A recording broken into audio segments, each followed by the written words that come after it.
উলিপুর ৩ আসনের জনাব মোহাম্মদ মাহবুবুল আলম বাংলাদেশ জামায়াতে ইসলাম ওনার এই মনোনয়ন পত্রটি অবৈধ ঘোষণা করলাম। কথা বলার সুযোগ দিবেন না আপনি? এটা আচ্ছা, আমি অবৈধ ঘোষণা করলাম। এরপরে আমার মনে হয় যে আমাদের আপিল অথরিটি আছে, আমি বলি এরপরে আপনাদের আসলেন আমরা আন্তরিক। আপনারা দেখবেন যে প্রশাসন, আমি প্রথমেই বলেছি যে আমরা আপনাদের সবার প্রতি আন্তরিক এবং আন্তরিকতার কারণে কিন্তু আমরা এটা সময়টা দিয়েছি এবং আমরা যাচাই করেছি। আপনারা যদি এসে যান আপিল অথরিটিতে, আমার মনে হয় সেটা সর্বোচ্চ ভালো হয়।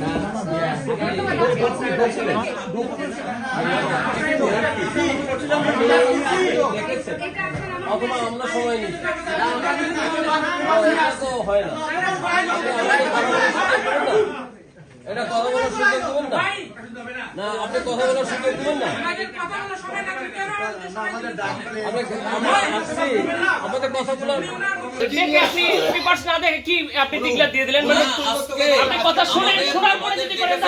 ডকুমেন্টস নিয়ে আমরা আজকে এখানে আসছি।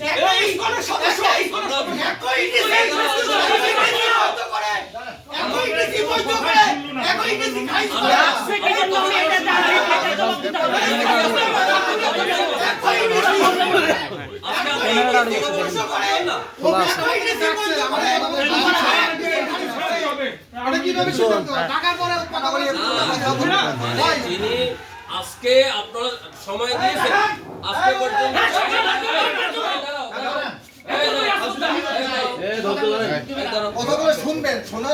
আমাদের কথা হলো যে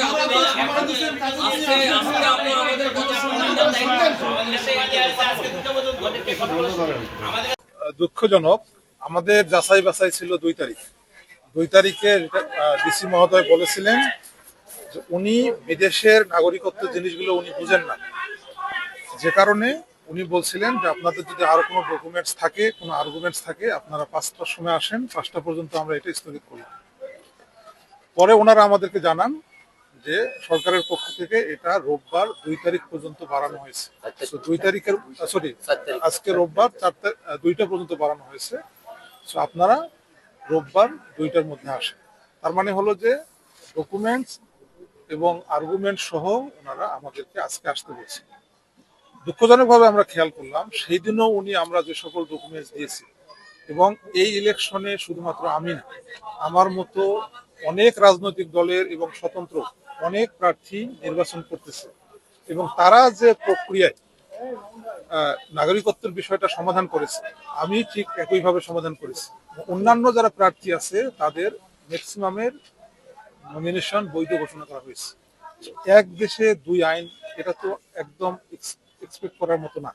আমাদের কাছে লেগেছে যে আমাদের যে রিটার্নিং কর্মকর্তা ইনি খুবই বায়াসড, এবং উনি আইনের যে সঠিক প্রয়োগ এবং ওনার যে নিরপেক্ষতার একটা জায়গা ছিল, এই জায়গাটার সাথে উনি সদ্ব্যবহার করতে পারেন নাই।